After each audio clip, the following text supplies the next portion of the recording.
আমার বলতে দেন, আমার বলতে দেন। মিডিয়া আমাদের ক্যামেরা করেন, আমি আমাদের ক্যামেরা করেন।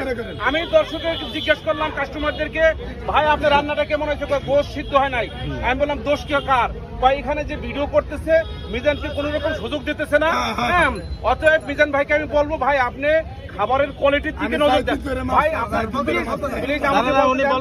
ভাই, আমি আপনার এখানে খাওয়ার জন্য আসি নাই। আমি একজন শিক্ষক মানুষ, আমি ডাক্তারকে দেখানোর জন্য আসছি। আমি আসছি এই জায়গার পরিবেশটা দেখার জন্য। পরিবেশটা মোটামুটি ভালো আছে, কিন্তু আপনারা যারা মিডিয়া ব্যক্তিত্ব আছেন ভাই, আপনারা ওনাকে কোয়ালিটি ভালো করার জন্য সুযোগ দেন। আপনি দিনভর যদি সাক্ষাৎকার নেন, তাহলে উনি লবণ ঠিক মতো দিতে পারবে না, হলুদ ঠিক মতো দিতে পারবে না, সিদ্ধ হবে না। আরেকটা আমি কথা বলবো, স্থানীয় সিটি কর্পোরেশন, উত্তর সিটি কর্পোরেশনকে আমি একটা কথা বলবো, যে ওনার এই গরিবের এই বুফের এই হোটেলের দুই পাশে অন্ততপক্ষ ময়লা ফেলানোর জন্য দুইটা এখানে মানে ঝুড়ি দিলে, বাস্কেট দিলে, এই টিস্যু এবং ময়লাগুলা নির্দিষ্ট স্থানে রাখলে, বাস্কেটে রাখলে জায়গার পরিবেশ আরো ভালো থাকবে। না, আমি খাই নাই, আমি খাবো না, আমি খাওয়ার জন্য আসি না, আমি পরিবেশ পরিদর্শন করতে আইছি।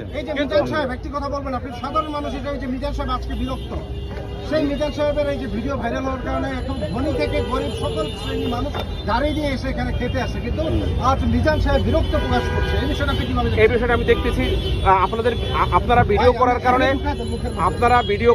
এটা ভাইরাল হওয়ার কারণে, ভাই আপনারা ভিডিও করার কারণে, আপনারা ভাইরাল হওয়ার কারণে বিভিন্ন জায়গা থেকে লোকজন আসছে। আমি কিন্তু ফরিদপুর থেকে আসছি, কিন্তু এখন তার কোয়ালিটি যদি সুন্দর না হয়, তাহলে উনি যেরকম ভাইরাল হয়েছে, ওনার নামে একটা রিউমারও ছড়াবে যে ওখানে খাবারের মান ভালো না।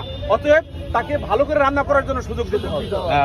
মিজান সাহেব অনেক গরম, আজকে গরম হয়েছে, আমরা তাকে গরম করে ফেলছি, আমরা গরম করে ফেলছি। আমরা কিছু আসি এখানে খাওয়ার জন্য, নিতান্তই খাওয়ার জন্য। আমি দেখি এখানে আমাদের কারণে, আমি আপনাদের দোষ দেবো না, আপনাদের কারণে ভাইরাল হয়েছে।